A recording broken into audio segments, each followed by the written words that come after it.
were trying to intimidate us and they were trying to scare us. Chemical irritants used on protesters outside the federal courthouse in downtown St. Paul. It came as federal charges are filed against 15 people for interfering with immigration enforcement during Operation Metro Surge. As that unfolded, defendants were making their first court appearances. Pilar Pedraza joins us live from St. Paul with the latest. Pilar. Well, the U.S. attorney announced the indictments late this morning after agents had already arrested most of the defendants in this case. The U.S. attorney connected some of those defendants to Antifa, which the Trump administration has designated a domestic terrorist organization.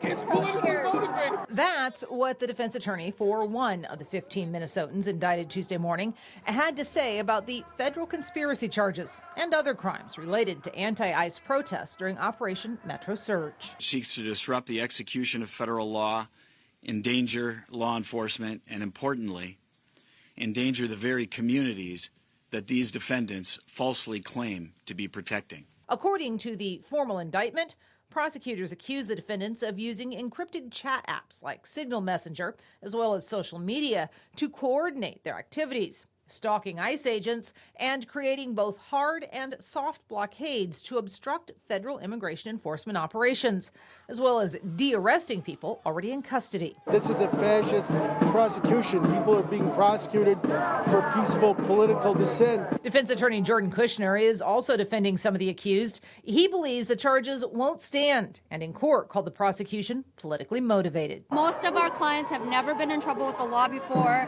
Many are very frightened because now they're seeing charges against them for doing something they knew was lawful. The U.S. Attorney's Office released these images of the blockades referenced in the indictment, along with others, late Tuesday afternoon. Of the 15 indicted, 12 appeared in court Tuesday. One was already in custody, and 2 defendants were still at large. That includes James Cook's client, Natasha Rackets. I will speak to her at some point, either tonight or tomorrow, and decide what we're going to do in terms of her turning herself in or showing up for the next hearing. The defendants in custody made their first appearance this afternoon, at which time the judge told them they could not have any contact with each other and they could not attend any protests while their cases are making their way through the court system.